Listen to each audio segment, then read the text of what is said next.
আসসালামু আলাইকুম। আশা করি প্রত্যেকে ভালো আছো। আজকে আমি এসএসসি হায়ার ম্যাথের ত্রিকোণমিতি অধ্যায় থেকে আসা রাজশাহী বোর্ড 2024 সালে যে সৃজনশীল প্রশ্নটা এসেছিল এইটা সমাধান করে দিব। আমি তোমাদের সাথে আছি মোহাম্মদ নাজিয়াত হাসান। আমার চ্যানেলে যারা নতুন আছো চ্যানেলটি সাবস্ক্রাইব করে পাশে থাকবে।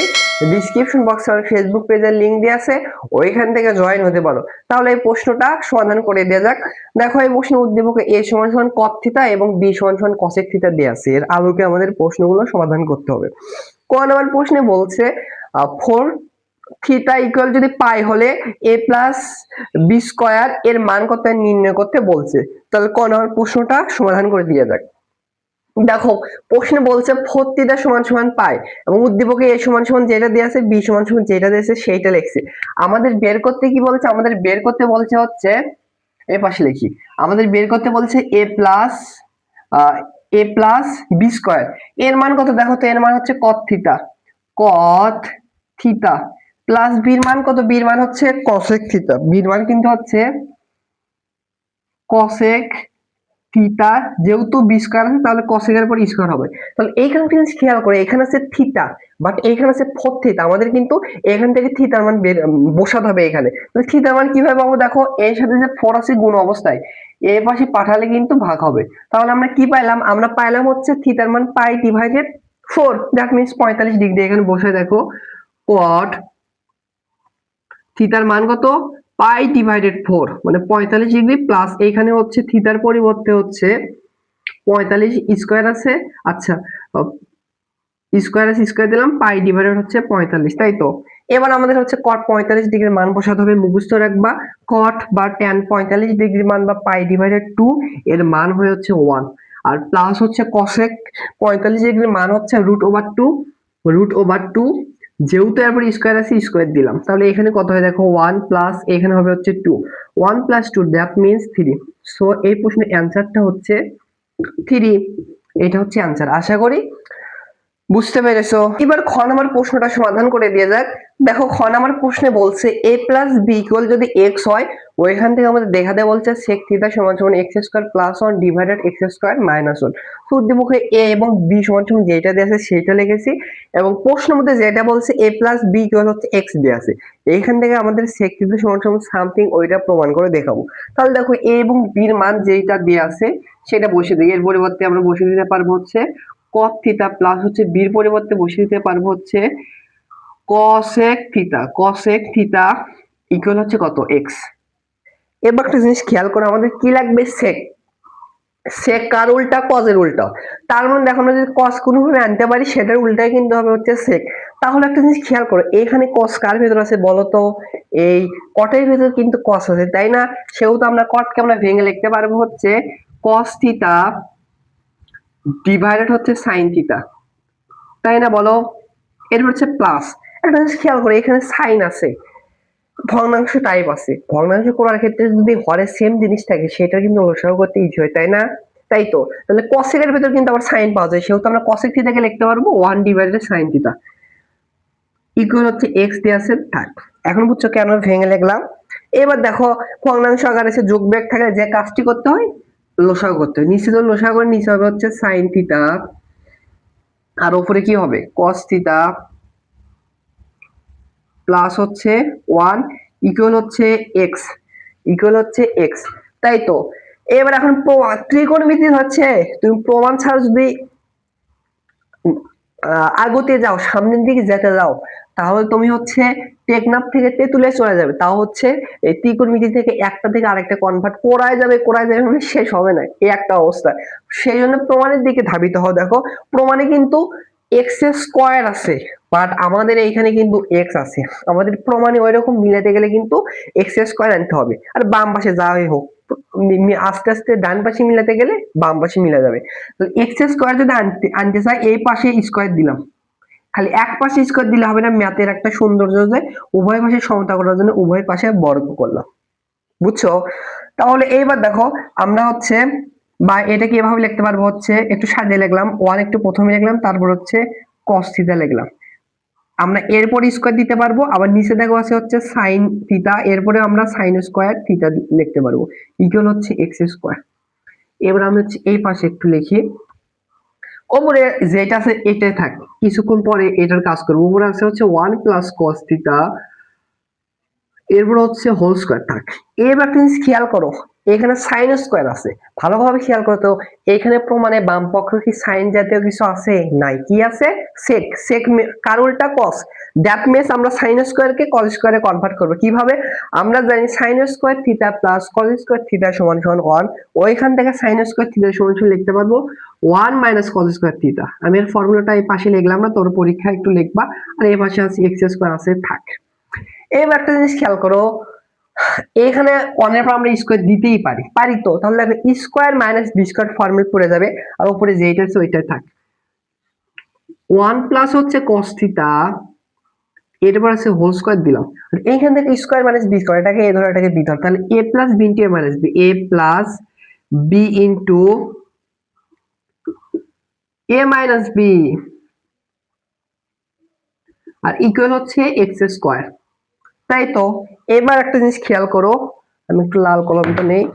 উপরে দেখো হচ্ছে 1 + cos দুইটা আছে, নিচে একটা আছে, সো দুইটাকে একটা মানে এইটাকে যদি এটা দ্বারা ভাগ করো, উপরে কিন্তু জাস্ট একটা থাকবে হচ্ছে 1 + cos থিটা, নিচে থাকবে হচ্ছে 1 - sin theta, sorry 1 - cos theta, উপরে থাকবে প্লাসটা আর নিচে থাকবে মাইনাসটা। এখানে হচ্ছে এক্স স্কয়ার। আবার প্রমাণে দেখে খেয়াল করো, প্রমাণে কি আছে দেখো, x square plus 1 x square minus 1, এইটা দেখে বোঝার কথা। একটা জিনিসের সাথে ওইটাই যোগ ওইটাই বিয়োগ যদি থাকে, হল হবে, যে কাজটি করতে হয় যোজন বিয়োজন, যোজন বিয়োজন বা বিয়োজন যোজন। উপরে যেহেতু প্লাস আছে সেহেতু যোজন, আগে বিয়োজন পরে। উপরে যদি মাইনাস থাকতো আগে বিয়োজন পরে হচ্ছে যোজন। তাই তো। তাহলে দেখো আমরা কি করতে পারবো, আমরা হচ্ছে এইখানে যোজন বিয়োজন করব। যোজন বিয়োজন এক্স স্কয়ারের নিচে কিছু নেই, মনে মনে 1 আছে। সো যোজন বিয়োজন করার নিয়ম হচ্ছে, যোজনটা হচ্ছে উপরের হরের সাথে নিচের, সরি উপরের লবের সাথে নিচের হরটা যোগ হবে। তাহলে 1 + cos থিটা এটার সাথে যোগ হবে নিচের যেটা আছে হর, 1 - cos থিটা। এটা হলো যোজন। বিয়োজন হবে হচ্ছে নিচে হচ্ছে এই লবের সাথে হরটা মাইনাস হবে, নিচে হচ্ছে 1 + cos থিটা, এটার সাথে মাইনাস হবে হচ্ছে এটা, মাইনাস মাইনাস প্লাস মাইনাসে মাইনাস 1 হবে, এখানে মাইনাস মাইনাসে প্লাস cos থিটা হবে, একটু একবারে লিখলাম। আর এইখানে দেখো উভয় পাশে সেম কাজ করতে হবে, এই পাশে যোজন মানে উপরের সাথে নিচেরটা হচ্ছে যোগ হবে, আর নিচে হবে হচ্ছে উপরের সাথে নিচেরটা বিয়োগ হবে। এই পাশে একটু তোমরা সাইনও দিবা, যোজন বিয়োজন আমি দিলাম না কিন্তু। এইবার দেখো কি হয়, এইবার মানে কাটাকাটি যাবে, দেখো এইটা আর এটা কাটা যাবে, +1 আর -1 কাটা যাবে। আর এই পাশে দেখো প্রমাণ মনে হয় এবারই চলে আসার কথা, হ্যাঁ চলে আসবে। তাহলে এখানে কি দেখো 1 + 1, দ্যাট মিন্স হচ্ছে 2, আর নিচে থাকে cos theta, cos theta 2 cos theta equal কিন্তু দেখো আছে এক্স স্কয়ার প্লাস 1 ডিভাইডেড হচ্ছে এক্স স্কয়ার মাইনাস 1। এবার দেখো এই 2 আর এই 2 কাটা যায়, উপরে কি থাকে 1 ডিভাইডেড cos থিটা। কি বলছে, cos এর বিপরীতই কিন্তু sec। আমার জায়গা কোথায় লিখবো, এই নিচে কষ্ট করে লিখি। তাহলে দেখো 1 ডিভাইডেড cos থিটা মানে কিন্তু হচ্ছে sec থিটা, লিখতে পারবো ইকুয়াল হচ্ছে এইটাই, আর চিহ্ন কোনো পরিবর্তন হলো না। আচ্ছা তাহলে লিখি, দাঁড়ো এখানে একটু কষ্ট করে লিখি, জায়গা হচ্ছে না এক্স স্কয়ার প্লাস 1 ডিভাইডেড হচ্ছে এক্স স্কয়ার মাইনাস 1। এইটা দেখো আমাদের কি করতে বলছে, দেখাতে বলছে, সেহেতু তোমাদেরকে দেখানো হলো বা হচ্ছে শো। আমার জায়গা তেমন হইল না, আশা করি বুঝতে পেরেছো। এবার গ নাম্বার প্রশ্নটা সমাধান করে দেওয়া যাক। গ নাম্বার প্রশ্নে বলছে 3 * স্কয়ার + বি স্কয়ার = 5 হলে একটা রেঞ্জ দিয়ে আছে, এর ভেতর থিটার সম্ভাব্য মানগুলো আমাদের বের করতে হবে। তো দেখো এ এবং বি সমান সমান যেটা দিয়েছে সেটা লিখছি, আর প্রশ্ন মতে যেটা বলছে সেটাও লিখছি।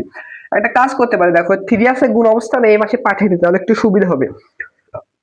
বা স্কয়ার প্লাস হচ্ছে বি স্কয়ার হবে হচ্ছে 5 ডিভাইডেড হচ্ছে 3, আর এ বির মান আমরা বের করে বসিয়ে দেই। দেখো এর মান হচ্ছে cot স্কয়ার থিটা প্লাস হচ্ছে cos square theta, cos square theta equal হচ্ছে 5 ডিভাইডেড 2। এবং প্রশ্ন দিয়ে খেয়াল করো, প্রশ্নে কি বলছে, এই রেঞ্জের ভিতর থিটার সম্ভাব্য মান বের করতে বলছে, দ্যাট মিন্স আমাদের এইটাকে সমাধান করতে হবে। সো সমাধান করার নিয়ম হচ্ছে সবগুলোকে একই রকম করতে হবে। এখানে দুইটা ত্রিকোণমিতিক অনুপাত দেওয়া আছে, cot আর cos এ। সো সমাধান করার নিয়ম হচ্ছে সবগুলোকে cos এ কনভার্ট করবা বা সবগুলোকে cot এ কনভার্ট করবা। দেখো আমরা যেগুলোতে কনভার্ট করতে পারবো, আমরা জানি হচ্ছে কটের সাথে হচ্ছে কসেকের ফর্মুলা আছে কস স্কয়ার থিটা মাইনাস হচ্ছে কট স্কয়ার থিটা ইকুয়াল হচ্ছে 1। এইখান থেকে আমরা যে কোনো একটাতে কনভার্ট করতে পারবো, কসেক থেকে কট, কট থেকে কসেক। আমরা একটু ভালোভাবে দেখো, কসেক থেকে আমরা হচ্ছে কটে কনভার্ট করবো, বা এখান থেকে লিখতে পারবো হচ্ছে কস স্কয়ার থিটা মাইনাস কট স্কয়ার, এই পাশে গেলে প্লাস হবে 1 প্লাস হবে হচ্ছে কট স্কয়ার থিটা। তোমরা চাইলে হচ্ছে সবগুলোকে হচ্ছে কট থেকে কসকে কনভার্ট করতে পারো, ইচ্ছা তোমাদের। তাহলে আমরা দেখো কটকে স্থির রেখে দেবো, মানে সবগুলোকে কটের মতো কনভার্ট করব। আর এই কস স্কয়ারের পরিবর্তে আমরা কি বসাতে পারবো, 1 প্লাস কট স্কয়ার, 1 প্লাস হচ্ছে কট স্কয়ার কসেকের পরিবর্তে বসাতে পারবো, তাই তো। আর এই পাশে আছে 5 ডিভাইডেড 3 আছে, থাক, সমস্যা নাহি। তাহলে দেখো কট স্কয়ার দুইটা যোগ করলে হবে 2 cot square theta, 2 cot square theta. আর 1 যদি এই পাশে পাঠাও, আমি এখানে পাঠিয়ে দিলাম, -1 হবে। তাহলে এখানে কিন্তু ভগ্নাংশ আছে, লসাগুলি নিচে হবে 3, উপরে হচ্ছে 5 মাইনাস কত 3, তাই তো। হ্যাঁ, তাহলে এখানে কত হয় দেখো তো,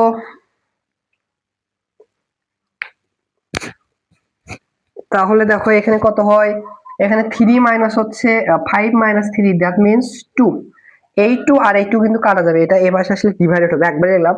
বা এখান থেকে আসতেছে হচ্ছে কট স্কয়ার থিটা সমান সমান হচ্ছে 1 ডিভাইডেড 3। আমাদের কটের মান বের করব, এই পাশে একটু লিখি। অতএব কট থিটা এর মান কি আসবে দেখো তো, কট থিটা এর মান আসবে রুট ওভার স্কয়ার, এর পাশে আসলে রুট ওভার হবে 1 divided root over 3, that means plus minus 1 divided root over 3, 1 divided root over 3, তাই তো। তাহলে দেখো কটের কিন্তু দুইটা মান আসলে, এগুলো এখন মিশিয়ে দিয়ে আমাদের আর লাগবে না, তোমরা কিন্তু নিচে লিখবে। তাহলে দেখো আমরা কিন্তু কট থিটার দুইটা মান পেলাম, plus minus 1 divided root over 3। যদি এটা জেনারেল ম্যাথ হইতো তাহলে প্লাস মানটা নিতে সূক্ষ্ম কোণ আসতো, বাট এটা হায়ার ম্যাথ, উচ্চতর গণিত, আপডেট কিছু অবশ্যই তো থাকবে, এই ত্রিকোণমিতিক এগুলো হচ্ছে আপডেট। তাহলে এখন রেঞ্জের কথাও খেয়াল করো, রেঞ্জটা দিয়েছে 0 ডিগ্রি থেকে বড় হবে 2 পাই, মানে হচ্ছে 360 থেকে ছোট হবে। এইটা যদি কোঅর্ডিনেট আঁকাই তোমাদের বুঝতে অনেক সুবিধা হবে, আশা করি জানো। এটা ফার্স্ট কোঅর্ডিনেট, এটা সেকেন্ড কোঅর্ডিনেট, এটা হচ্ছে থার্ড কোঅর্ডিনেট, আর এইটা হচ্ছে ফোর্থ কোঅর্ডিনেট, তাই তো। এই প্রথম চতুর্ভাগে ত্রিকোণমিতিক অনুপাত ট্যান কট সাইন কট যত আছে সব পজিটিভ। সেকেন্ড কোঅর্ডিনেটে যা সাইন আর হচ্ছে কসেকটা হচ্ছে পজিটিভ, আর ফোর্থ কোঅর্ডিনেটে হচ্ছে ট্যান আর কট পজিটিভ, আর ফোর্থ কোঅর্ডিনেটে হচ্ছে কস আর হচ্ছে সেক পজিটিভ। আর এগুলো হচ্ছে সাইন কস ব্যতীত যেটা আসবে সেটা নেগেটিভ হবে। এই কোঅর্ডিনেটে হচ্ছে ট্যান কট ব্যতীত অন্য ত্রিকোণমিতিক অনুপাতের মান নেগেটিভ, এইখানে হচ্ছে কস আর সেক ব্যতীত সকল হচ্ছে নেগেটিভ। এবার দেখো আমরা প্রথমে হিসাব করে দেখো, কট পজিটিভ মান নিয়ে, মানে 1 ডিভাইডেড 3 পজিটিভ মান হলে আমরা একটু হিসাব করি দেখো। এবার কোঅর্ডিনেটের দিকে আসো, আর যে রেঞ্জটা দিয়েছে দেখো, রেঞ্জটা হচ্ছে কত, 0 ডিগ্রি থেকে বড় হবে থিটা, 2 পাই থেকে ছোট হবে, এইটা যদি নির্দেশ করে। এইটা কিন্তু এখান থেকে শুরু হয়ে একেবারে এই পর্যন্ত, মানে 4টা কোঅর্ডিনেটে আমাদের মান বের করতে হবে, অবশ্যই 4টা মান আসবে। তাহলে দেখো যদি পজিটিভ মানে দেখো, কট কোন কোন কোঅর্ডিনেটে বলো দেখো তো, পজিটিভ, ফার্স্ট কোঅর্ডিনেটে পজিটিভ এন্ড হচ্ছে থার্ড কোঅর্ডিনেটে পজিটিভ, সেহেতু তোমরা সুন্দর করে লিখবা হচ্ছে এই কট এর মান, আমি একটু ইংলিশ দিয়ে লিখলাম, তোমরা একটু বাংলা দিয়ে লিখবা। আমি লিখলাম হচ্ছে ফার্স্ট কোঅর্ডিনেট এবং হচ্ছে থার্ড কোঅর্ডিনেট, তোমরা লিখলাম প্রথম চতুর্ভাগ এবং দ্বিতীয় চতুর্ভাগে ধনাত্মক, আমি পজিটিভ দিলাম জাস্ট। এবার প্রথমে আমরা ফার্স্ট কোঅর্ডিনেটে বের করব, মানে এই কোঅর্ডিনেটে বের করব, বের করার নিয়ম ইজি, জেনারেল ম্যাথে যেভাবে বের করছে সূক্ষ্মকোণ। ফার্স্ট কোঅর্ডিনেটের ক্ষেত্রে তোমরা লিখবে প্রথম চতুর্ভাগের ক্ষেত্রে, ফার্স্ট কোঅর্ডিনেটের ক্ষেত্রে দেখো যেটা দেয়া আছে সেইটাই লিখবা। এখানে দেয়া আছে হচ্ছে cot 1 ডিভাইডেড রুট ওভার 3, এরপরে এখানে হবে থিটা, বা এখানে লিখবা হচ্ছে cot থিটা। বলো তো কত ডিগ্রি, মান 1 ডিভাইডেড রুট ওভার 3, cot কত ডিগ্রি, cot 60 ডিগ্রির মান কিন্তু 1/√3, সেহেতু এর পরিবর্তে বসে দিতে পারবো cot 60 ডিগ্রি মানে হচ্ছে π/3। যেহেতু রেঞ্জটা রেডিয়ানে দেওয়া আছে, অবশ্যই তোমরা রেডিয়ানে কিন্তু নিবা। এবার যদি আমরা হচ্ছে এই কট কাটা যাবে, অতএব থিটা এর মান আসলো হচ্ছে π/3। এটা হচ্ছে ফার্স্ট কোয়াড্রেন্টের ক্ষেত্রে, এটা কিন্তু সূক্ষ্ম কোণ। এটাই জেনারেল ম্যাথের এই প্রশ্ন দিলে এটাই অ্যান্সার হতো। এই থার্ড কোয়াড্রেন্টেও কিন্তু পজিটিভ, সেহেতু লিখবা হচ্ছে থার্ড কোয়াড্রেন্টেও কিন্তু হচ্ছে কট এর মান হচ্ছে পজিটিভ। দেখো থার্ড কোয়াড্রেন্টে কিভাবে মান বের করবো, দেখো এটা থার্ড কোয়াড্রেন্ট না, এইটুকু হচ্ছে পাই, সামনের দিকে আসতেছে, দ্যাট মিন্স এরকম কোন জায়গায় এতটুকু অ্যাঙ্গেল, এটা pi plus something, that means third কোয়াড্রেন্টে ঢোকার নিয়ম হচ্ছে পাই প্লাস হচ্ছে থিটা। থিটা কিন্তু সূক্ষ্মকোণ যেটা, ওইটা কিন্তু বসে দিব। তাহলে দেখো থার্ড কোয়াড্রেন্টে লিখবা যেটা দেশে সেটা লিখবা কট থিটা 1/√3। এর পরের লাইন লিখবা হচ্ছে কট থিটা, এর পরিবর্তে লিখবা হচ্ছে থার্ড কোয়াড্রেন্টে কিভাবে ঢুকবো, এখানে কট লিখবা কট পাই প্লাস হচ্ছে থিটা, পাই প্লাস থিটা। এটা হচ্ছে থার্ড কোয়াড্রেন্টে ঢোকার নিয়ম বা ফর্মুলা এসে মুখস্থ রাখতে পারো। থিটার মান কিন্তু আমরা এখান থেকে বের করেছি, এখান থেকে বসিয়ে দিবা π/3। এবার কট কাটা যাবে, এখান থেকে এখানে লসাগু যদি করো নিচে আসবে 3, আবার জায়গা হচ্ছে না তো একবারে লিখলাম, আর উপরে হবে হচ্ছে 4π। দেখা যাচ্ছে এটা 4π/3 হবে। এবার আমরা পজিটিভের জন্য মানগুলো পাইলাম। এবার এখানে আমরা একটু নেগেটিভ cot থিটা নেগেটিভের জন্য মান বের করি। cot থিটা এর মান যদি -1/√3 হলে আমরা এবার বের করি, লিখবা হচ্ছে cot কোন কোয়াড্রেন্টের নেগেটিভ, এই সেকেন্ড কোয়াড্রেন্ট আর হচ্ছে ফোর্থ কোয়াড্রেন্টের নেগেটিভ, সেহেতু লিখবা cot হচ্ছে সেকেন্ড কোয়াড্রেন্টে, মানে ধরো বাংলাতে লিখবা দ্বিতীয় চতুর্ভাগ এবং চতুর্থ চতুর্ভাগে নেগেটিভ, এটা লিখে দেব, উল্লেখ করো। প্রথমে আমরা হচ্ছে সেকেন্ড কোয়াড্রেন্টে বের করি, তাহলে সেকেন্ড কোয়াড্রেন্টে বের করার নিয়ম হচ্ছে, দেখো যেটা দেশে সেটা লিখবা cot থিটা সমান হচ্ছে -1/√3। এর পরের লাইন হচ্ছে লিখবা হচ্ছে cot থিটা, এর পরিবর্তে লিখবা হচ্ছে cot। সো দেখো সেকেন্ড কোয়াড্রেন্টে কিভাবে ঢুকবা, সেকেন্ড কোয়াড্রেন্টে হচ্ছে এই দিক থেকে পাই থেকে একটু ব্যাক আসলো, ধরো এরকম কোনো অ্যাঙ্গেল, মানে এইটুকু কোনো অ্যাঙ্গেল, এইটুকু অ্যাঙ্গেল ঢোকার নিয়ম হচ্ছে এইটুকু π-থিটা, এভাবে আমরা প্রবেশ করতে পারবো এটা সেকেন্ড কোয়াড্রেন্টে। তাহলে দেখো এর পরিবর্তে আমরা বসিয়ে দিতে পারবো হচ্ছে পাই মাইনাস হচ্ছে থিটা, দ্যাট মিন্স সূক্ষ্মকোণ যেটা বের করি প্রথমে অবশ্যই বের করতে হবে, যদি ফার্স্ট কোয়াড্রেন্টে উল্লেখ করে না দিত আমাদের এই প্রশ্ন সমাধানের ক্ষেত্রে দ্বিতীয় তৃতীয় চতুর্ভাগের ক্ষেত্রে কিন্তু এই সূক্ষ্মকোণটা অবশ্যই বের করতে হবে। থিটার মান হচ্ছে π/3। এরপর কট কাটা যাবে, এখান থেকে থিটা এর মান আসবে হচ্ছে এখানে নিচে যে লসাগু করে 3, ওর হবে হচ্ছে 3π মাইনাস হচ্ছে পাই, দ্যাট মিন্স কত 2π/3। এবার চতুর্থ চতুর্ভাগে কিন্তু এই হচ্ছে কট কিন্তু নেগেটিভ, সেহেতু লিখবা হচ্ছে এবার এই ফোর্থ কোয়াড্রেন্টে মানে চতুর্থ চতুর্ভাগের ক্ষেত্রে মান আসবে হচ্ছে যেটা দেশে সেটা লিখবা cot থিটা সমান হচ্ছে এই মানটা লিখবা -1/√3, তাই তো, বা cot থিটা যে আছে এভাবে রেখে দাও। এবার লিখবা cot। এবার cot দেখো ফোর্থ কোয়াড্রেন্টে কিভাবে প্রবেশ করবে, দেখো ফোর্থ কোয়াড্রেন্ট কতটুকু, এইটুকু হচ্ছে এইটুকু একটা পাই, এইটুকু দুইটা পাই। ফোর্থ কোয়াড্রেন্ট দেখো পিছন দিকে ব্যাক আসবে, ধরো এইটা হচ্ছে এই পর্যন্ত হচ্ছে ফোর্থ কোয়াড্রেন্ট, এই পুরোটুকু না কিন্তু অফ হবে না, এর আগ পর্যন্ত হবে, ধরলাম হিসেবের সুবিধার্থে কালোর দ্বারা মার্ক করছি, এইটুকু হচ্ছে ফোর্থ কোয়াড্রেন্ট। সো এই ফোর্থ কোয়াড্রেন্টে ঢোকার নিয়ম হচ্ছে 2π - থিটা, এগুলো মানে মুখস্থ রাখবা। প্রথম চতুর্ভাগ তো নরমাল, সেকেন্ড কোয়াড্রেন্টে হচ্ছে পাই ডিভাইডেড থিটা, থার্ড কোয়াড্রেন্ট হচ্ছে পাই প্লাস থিটা, আর ফোর্থ কোয়াড্রেন্টে 2π মাইনাস হচ্ছে থিটা। তাহলে এখানে লিখবা হচ্ছে 2π - থিটা, যা হচ্ছে প্রথম চতুর্ভাগে যেটা বের করছে π/3। তাহলে কট উঠে যাবে, এখান থেকে হচ্ছে থিটা এর মাইনাস বি তোমরা লসাগু করবা 6π - পাই, দ্যাট মিন্স হবে হচ্ছে 5π/3। আমার তো আর জায়গায় হচ্ছে না, তোমরা এবার একটু কষ্ট করে লিখবা। অতএব থিটা এর সম্ভাব্য নির্ণয় মান, একটা মান এইটা, আরেকটা মান এইটা, আরেকটা মান এইটা, আরেকটা মান হচ্ছে এইটা, আর 8টা মান দেওয়া থাকলে তখন কিন্তু শুদ্ধি পরীক্ষা করে চেক করতে হতো ওই সমীকরণকে সিদ্ধ করে কিনা। এই 4টা মান তো ম্যাক্সিমাম ক্ষেত্রেই সিদ্ধ করে, তাও তোমরা চাইলে ওই সমীকরণে হচ্ছে বসে চেক করে দেখতে পারো সিদ্ধ করে নাকি। এই প্রশ্নের অ্যান্সার এইটা এটা এটা 4টাই হবে, 4টাই সিদ্ধ করে। আশা করি বুঝতে পারছো।